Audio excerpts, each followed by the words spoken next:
ಗಣತಿಯ ಒಂದು ವಿಚಾರ ವಿಧಾನಸಭೆಯಲ್ಲಿ ಮಂಡಲವಾದ ನಂತರ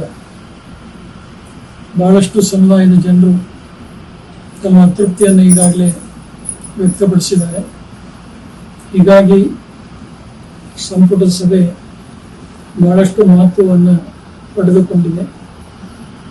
ಸಂಪುಟ ಸಭೆಗಿಂತ ಮೊದಲೇ ಕಾಂಗ್ರೆಸ್ ಪಕ್ಷದ ಒಂದು ಗುಂಪು ಡಿ.ಕೆ. ಶಿವಕುಮಾರ್ ಅವರ ನೇತೃತ್ವದಲ್ಲಿ ಒಕ್ಕಲಿಗ ಶಾಸಕರು ಸಮಾವೇಶವನ್ನು ಮಾಡಿ ನಾವು ಈ ವರದಿಯನ್ನು ಜನಗಣತಿಯನ್ನು ವಿರೋಧ ಮಾಡ್ತೀವಿ ಮತ್ತು ಸರ್ಕಾರ ಏನಾದರೂ ಮಠದಿಂದ ಮುಂದುವರಿಸಿದ್ದಾದರೆ ನಾವು ಮುಂದೆ ಸರ್ಕಾರವನ್ನು ಕೆಡವಲಿಕ್ಕೂ ಕೂಡ ನಾವು ತಯಾರಿದ್ದೇವೆ ಅನ್ನುವಂಥ ಒಂದು ಸ್ಪಷ್ಟ ಸೂಚನೆಯನ್ನು ಕೊಟ್ಟಿದ್ದಾರೆ.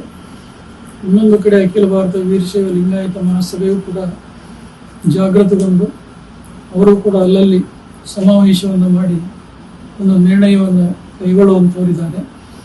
ವೀರಶೈವ ಲಿಂಗಾಯತ ಸಮಾಜದಲ್ಲಿ ಬಹಳಷ್ಟು ಒಳಪಂಗಡಗಳಿದೆ. ಯಾವುದೇ ಒಳಪಂಗಡಗಳು ಇದ್ದರೂ ಕೂಡ ಅವೆಲ್ಲ ಮೂಲ ವೀರಶೈವ ಲಿಂಗಾಯತ ಸಮಾಜಕ್ಕೆ ಸಂಬಂಧಪಟ್ಟವುಗಳೇ ಹೊರತು ಬೇರೆ ಬೇರೆ ಅಲ್ಲ.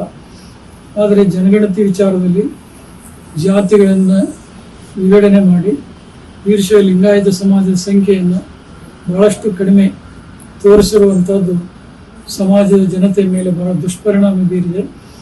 ಈಗಾಗಲೇ ಅಖಿಲ ಭಾರತ ವೀರಶೈವ ಲಿಂಗಾಯತ ಮಹಾಸಭೆಯ ಅಧ್ಯಕ್ಷರಾದಂಥ ಡಾಕ್ಟರ್ ಶಮ್ಮನೂರು ಶಿವಶಂಕರಪ್ಪನವರು ನಾಳೆ ನಡೆಯುವಂತಹ ಸಚಿವ ಸಂಪುಟದ ನಿರ್ಧಾರವನ್ನು ನೋಡಿ ನಾವು ನಮ್ಮ ನಿಲುವನ್ನು ಸ್ಪಷ್ಟವಾಗಿ ಹೇಳ್ತೇವೆ ಅನ್ನುವಂಥ ಮಾತನ್ನು ಹೇಳಿದ್ದಾರೆ.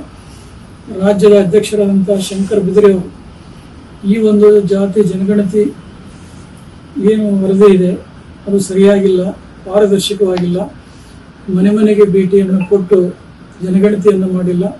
ಹೀಗಾಗಿ ಮತ್ತೊಮ್ಮೆ ಜನಗಣತಿಯನ್ನು ಮಾಡಬೇಕನ್ನುವಂಥ ಒತ್ತಾಯ ಮಾಡ್ತಾ ಇದ್ದಾರೆ.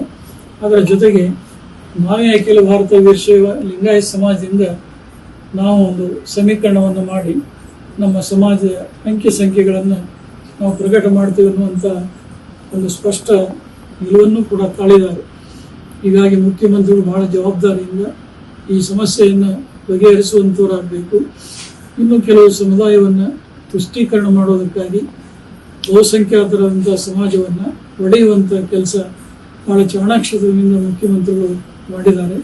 ಇದು ಎಲ್ಲರಿಗೂ ಕೂಡ ಅರ್ಥವಾಗ್ತಾ ಇದೆ. ಇದನ್ನು ಜಾರಿ ಆಗಬಾರ್ದು ಅನ್ನೋದೇ ಬಹಳಷ್ಟು ಮುಂದುವರಿದ ವೀರಶೈವ ಸಮಾಜ ಮತ್ತು ಒಕ್ಕಲಿಗ ಸಮಾಜದ ಉದ್ದೇಶ ಆಗಿದೆ. ತೆಗೆದುಕೊಳ್ಳುವಂಥ ತೀರ್ಮಾನದ ಮೇಲೆ ಮುಂದಿನ ರಾಜಕೀಯ ಚಟುವಟಿಕೆಗಳು ಬೆಳವಣಿಗೆಗಳು ನಡೀಬಹುದು ಅಂತೇಳಿ ನಾವು ಕೂಡ ಕಾತರದಿಂದ ಕಾಯ್ತಾ ಇದ್ದೇವೆ.